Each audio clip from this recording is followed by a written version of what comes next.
بسم اللہ الرحمن الرحیم۔ عزیز طلباء، اس ویڈیو میں ہم اپنے ٹاپک کو آگے بڑھاتے ہیں۔ جداگانہ انتخاب کے مطالبے اور اس کے پس منظر کے حوالے سے میں نے آپ کو آل انڈیا مسلم لیگ کے قیام تک کے حالات بتائے تھے۔ گزشتہ لیکچر میں نے آپ کو بتایا تھا کہ آل انڈیا مسلم لیگ نے اپنے وجود میں آنے کے بعد جن اہم ترین محاذوں پر جد و جہد کی، ان میں سے ایک اہم ترین مسئلہ یہ بھی تھا، جب بر صغیر میں آل انڈیا مسلم لیگ وجود میں آئی تو اس کے بعد جلد ہی برطانیہ میں جسٹس امیر علی سید نے اس کی لندن برانچ قائم کر لی اور خود اس کے پریزیڈنٹ بن گئے۔ جسٹس امیر علی سید بڑے باصلاحیت مسلمان رہنما تھے، جن کو انگریز حلقوں میں بھی بڑی قدر کی نظر سے دیکھا جاتا تھا۔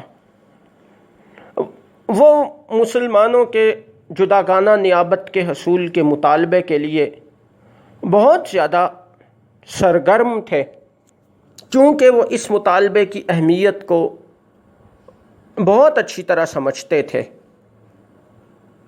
انہوں نے برطانیہ میں مسلمانوں کو اکٹھا کیا اور اس حوالے سے جد و جہد کا آغاز کیا۔ وہ کئی دفعہ وزیر برائے امور ہند جان مارلے کے پاس ایک وفد لے کر پیش ہوئے اور اس مطالبے کی اہمیت کو واضح کیا۔ اس کے علاوہ برطانیہ میں اخبارات میں مضامین لکھ کر اور رائے عامہ کو ہموار کر کے اس مطالبے کی اہمیت کو واضح کیا گیا، اور انگریزوں کو اس حوالے سے مسلمانوں کی ڈیمانڈ پوری کرنے اور ان کے اس مسئلے کو سمجھنے کے حوالے سے قائل کیا گیا۔ جسٹس امیر علی سید کی اس جد و جہد کا اعتراف یا اس کا اظہار خود جان مارلے نے بھی اپنے طور پہ کیا۔ بہرحال ایک قانون کا مسودہ تیار کر کے دسمبر 1908 عیسوی میں آخر کار برطانوی پارلیمنٹ میں پیش کر دیا گیا۔ اس قانون کی تیاری کے حوالے سے وزیر امور ہند جان مارلے اور بر صغیر میں موجود وائس رائے لارڈ منٹو نے بہت اہم کردار ادا کیا تھا۔ اس وجہ سے اس قانون کو منٹو مارلے ریفارمز یا منٹو مارلے اصلاحات کے نام سے بھی یاد کیا جاتا ہے۔ یہ بات میں نے آپ کو تھوڑی سی اس لیے بھی کلیئر کر دی ہے کہ آبجیکٹیو کوسچنز کے حوالے سے آپ کو اس کا اچھی طرح آئیڈیا ہونا چاہیے۔ یعنی میں تھوڑا سا آپ کو دوبارہ رپیٹ کر دوں، قانون حکومت ہند 1909 عیسوی کو منٹو مارلے ریفارمز یا منٹو مارلے اصلاحات کے نام سے بھی یاد کیا جاتا ہے۔ ریفارمز انگریزی میں اصلاحات کو کہتے ہیں۔ برطانوی پارلیمنٹ سے منظوری کے بعد شاہی منظوری حاصل کی گئی اور نومبر 1909 عیسوی میں اس قانون کو نافذ کر دیا گیا۔ گورنمنٹ آف انڈیا ایکٹ 1909 عیسوی کے نام سے یہ قانون نافذ العمل ہو گیا۔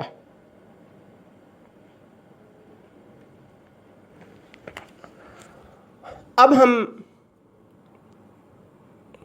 اس قانون کی اہم ترین بات کی طرف آتے ہیں۔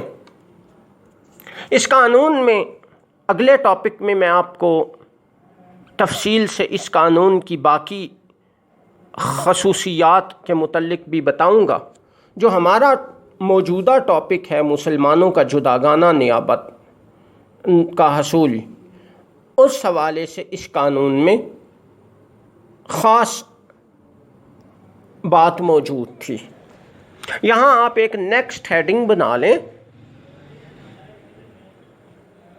قانون حکومت ہند 1909 عیسوی کا نفاذ اور جداگانہ حق نیابت کے مطالبے کی منظوری، یہ مین ہیڈنگ ہے۔ اس قانون کے تحت تمام اقوام کو جداگانہ حق نیابت دے دیا گیا۔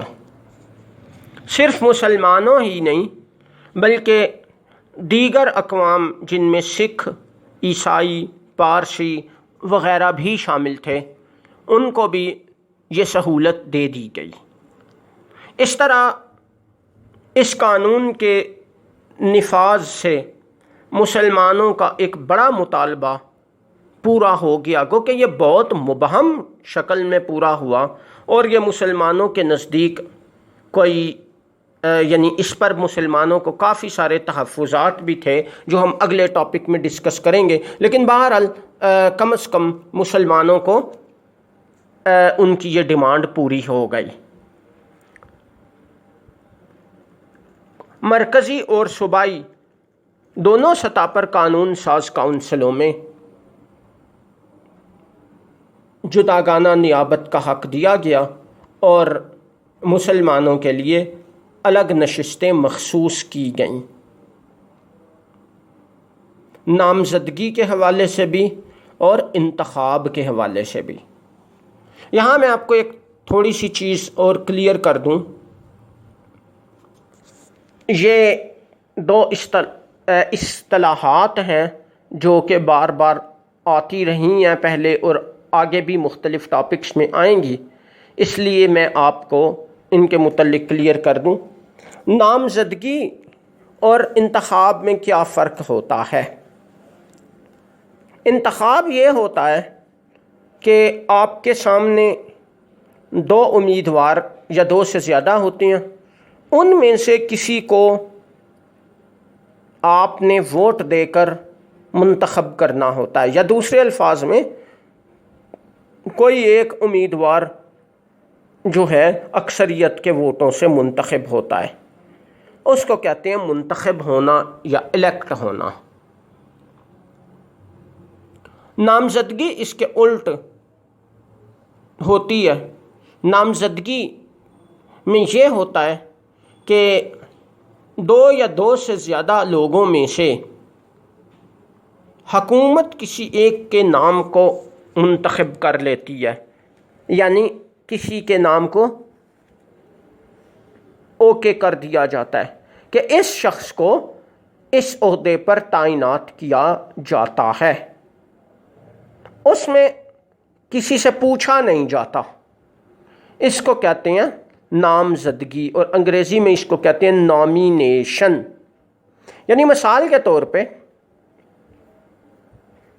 اب میں آپ کو دوبارہ آپ کی دلچسپی کے حوالے سے اسٹوڈنٹس یونین کا حوالہ دوں گا یا مثال دوں گا کہ اگر اسٹوڈنٹس کو کہا جائے کہ آپ اپنی یونین کے لیے اتنے امیدواروں کا انتخاب کریں، اسٹوڈنٹس کے درمیان الیکشن ہو اور اسٹوڈنٹس ووٹ ڈال کے اپنے نمائندے اکثریت سے منتخب کریں تو وہ لوگ منتخب شدہ ہوں گے، الیکٹڈ ہوں گے۔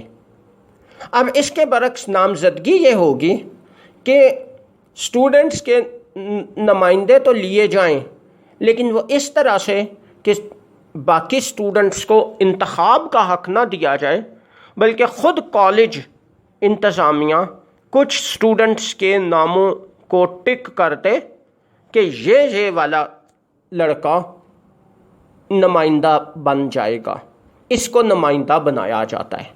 تو یہ پھر نامزدگی ہوگی، یہ انتخاب نہیں ہوگا۔ یہ بنیادی طور پہ فرق ہے انتخاب یا نامزدگی میں۔ یہ میں نے آپ کو یہ بات بھی اس لیے پراپرلی کلیئر کر دی ہے کہ آگے چل کے یہ بار بار آئے گی اور اس کو بار بار کلیئر کرنے کی ضرورت پیش نہ آئے۔ آپ یہ دونوں بے شک لکھ بھی لیں تاکہ آپ کو اچھی طرح کلیئر ہو جائے، کیونکہ یہ بات دیکھی گئی ہے کہ کئی دفعہ پیپر میں کوسچنز کے جوابات میں اسٹوڈنٹس یہ غلطی کرتے ہیں، ان کو مکس اپ کر جاتے ہیں۔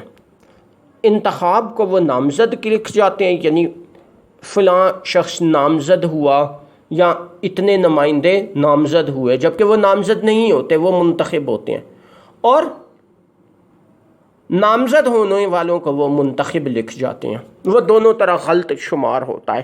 یہ غلطی کئی دفعہ پیپروں میں نوٹ کی گئی ہے، اس لیے میں نے آپ کو پراپرلی کلیئر کر دیا تاکہ آپ کو ذہنی طور پہ کلیئر اور کوئی ابہام باقی نہ رہے۔ بہرحال کچھ نشستیں تھیں جن پر نمائندوں کو نامزد کیا جاتا تھا اور کچھ تھیں جن پر انتخاب عمل میں لایا جاتا تھا۔ تو دونوں حوالوں سے جو ہے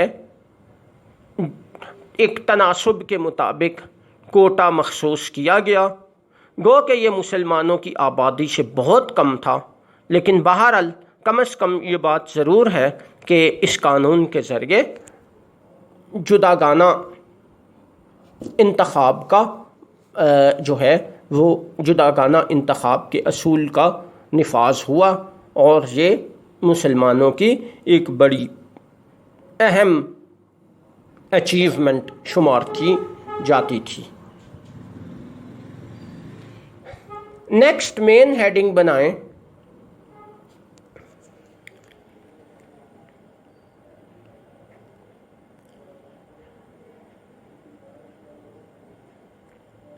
مسلمانوں کے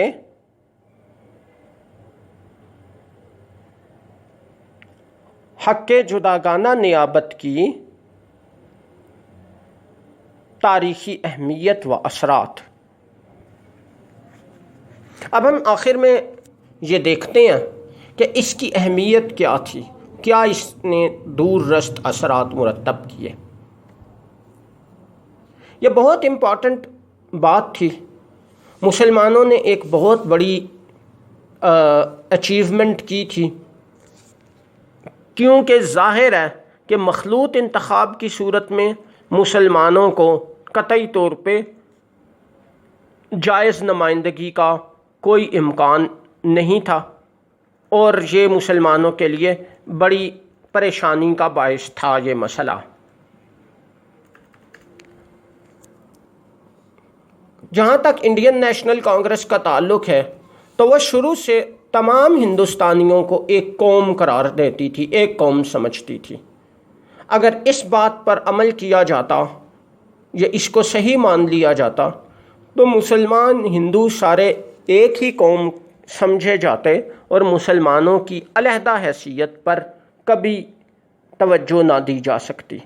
اس کے برعکس مسلمان اپنے آپ کو ایک الگ قوم کہتے تھے، اور وہ قطعی طور پہ اپنے آپ کو ہندوستانی قومیت کا حصہ نہیں مانتے تھے۔ یہ وہ بات تھی کہ جس پر مسلمان قائدین ہمیشہ سے زور دیتے آئے تھے۔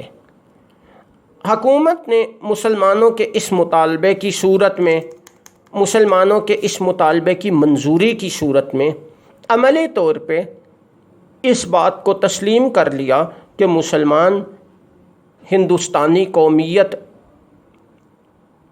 کا حصہ یا پھر ایک اقلیت نہیں ہے بلکہ ایک الگ قوم ہے۔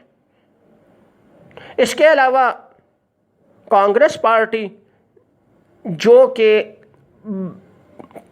بہت زیادہ کوشش کر رہی تھی کہ مسلمانوں کو ہندو قومیت میں جذب کیا جائے، کیونکہ جو ہندوستانی قومیت تھی عملی جو اس کی شکل تھی وہ ایکچولی ہندو قومیت ہی پر مشتمل تھی، ہندوؤں کی بالادستی ہی پر مشتمل تھی۔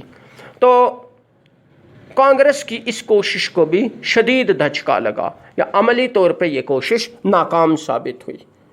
مسلمانوں نے جو کہ ایک انتہائی پست حیثیت رکھتے تھے، انگریز بھی مجموعی طور پہ مسلمانوں کے خلاف شدید جذبات رکھتے تھے، خاص طور پہ جنگ آزادی کے بعد اقتصادی حالات مسلمانوں کی انتہائی ابتر تھی،